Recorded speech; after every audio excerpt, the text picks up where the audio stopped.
कुछ समय पहले की बात है। लक्ष्मणगढ़ नाम के एक गांव में मीरा अपने पति के साथ रहती थी। मीरा को दो बेटे थे, राजू और रामू। राजू अपने पत्नी के साथ शहर में रहता था, जबकि रामू उनके साथ ही रहता था। रामू एक अच्छा और सीधा साधा लड़का था। वह एक कॉलेज में पढ़ता था। उसकी मुलाकात एक पायल नाम की लड़की से होती है। पायल बहुत सुंदर और खूबसूरत लड़की थी। वह पढ़ाई में भी बहुत तेज थी। रामू और प्रिया की दोस्ती कॉलेज के डांस फंक्शन में हो जाती है। दोनों एक दूसरे को पसंद करने लगते हैं। दोनों में प्यार हो जाता है। वे हमेशा मिलते और अपना सुख और दुख एक दूसरे के साथ बांटते थे। पढ़ाई खत्म होने के बाद भी वे लोग एक दूसरे से मिलते थे। उनकी जिंदगी अच्छे से चलने लगी।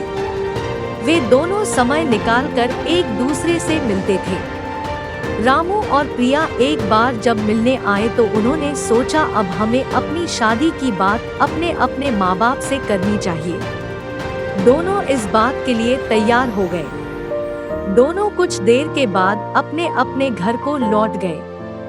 एक तरफ प्रिया अपने पिता को सारी बात बताती है। इस पर उसके पिता बोलते हैं कि मैं तुम्हारे लिए बहुत परिश्रम करके लड़का ढूंढ रहा हूँ और तुम अपने यार की बात बता रही हो।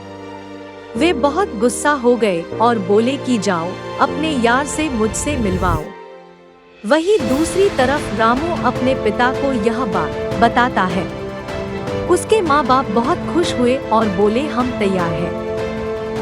हम कल ही चलते हैं लड़की के माँ बाप से मिलने के लिए। रामू के माँ बाप खुले विचारों के थे। वे अपने बेटे की खुशी चाहते थे। अगले ही दिन रामू अपने माँ बाप के साथ प्रिया के घर पहुंचा। तब प्रिया के पिता ने पूछा आप कौन हैं और यहाँ किस लिए आए हैं? तब रामू के पिता ने बोला हम यहाँ अपने बेटे का रिश्ता आपकी बेटी के लिए लेकर आए हैं। तब अचानक से प्रिया भी वहां आ जाती है। वो बोलती है रामू तुम यहाँ कैसे? रामू बोलता है ये मेरे माँ बाप है। प्रिया के पिता को बात समझते देर नहीं लगी। उन्होंने उनको घर के अंदर बुलाया लिया।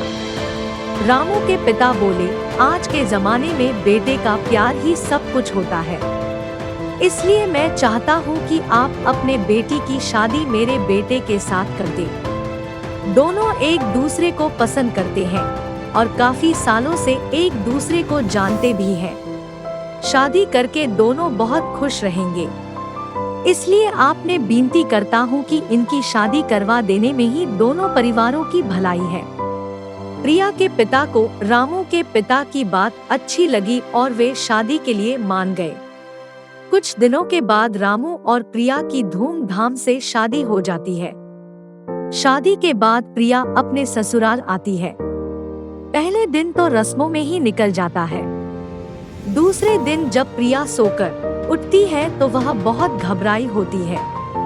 उसे रसोई में खाना जो बनाना होता है, वह नहाकर रसोई में जाती है ताकि वह खाना बना सके। तभी उसकी सास वहां आती है और प्यार से बोलती है कि बेटी तुम जल्दी उठ गई। तभी प्रिया बोलती है कि आज मेरा रसोई में पहला दिन है। तभी उसकी सास उसको बोलती है मैं तुमको बता देती हूँ कि सबको खाने में क्या क्या पसंद है। प्रिया को बहुत अच्छा लगा। वह भी प्यार से सबके पसंद का खाना क्या खाते हैं जान लेती है। सास बहू के रिश्ते में प्यार बढ़ने लगा। दोनों ने मिलकर सबके लिए खाना बनाया और सबको खिलाया। अब दोनों में दोस्ती का रिश्ता बन गया। प्रिया की सास ने उसको ढेर सारे उपहार भी दिए। प्रिया और उसकी सास के बीच में माँ बेटी का रिश्ता बन जाता है। प्रिया की सास उसको घर का सारा काम सिखाती है और प्रिया भी बड़े प्यार से घर का काम सीखने लग जाती है। इस तरह से उनकी जिंदगी अच्छे से चलने लगी। प्रिया और उसका पति काम पर चले जाते तो घर का बचा हुआ काम भी प्रिया की सास ही कर देती थी। इस तरह से प्रिया और उसकी सास के बीच में माँ बेटी का रिश्ता बन गया, जिसके कारण उसको कभी भी अपनी माँ की याद नहीं सताती थी। इस तरह से पूरा परिवार सुख दुख में एक दूसरे का साथ देता और सभी लोग मिलजुल कर रहते थे। इस कहानी से हमें यह सीख मिलती है कि जब भी कोई लड़की शादी करके आती है तो उसको माँ बाप जैसा ही प्यार देना चाहिए। वह लड़की अपना सब कुछ छोड़कर नए घर में आती है। ऐसा करने से सास बहू का रिश्ता माँ बेटी का बन जाता है।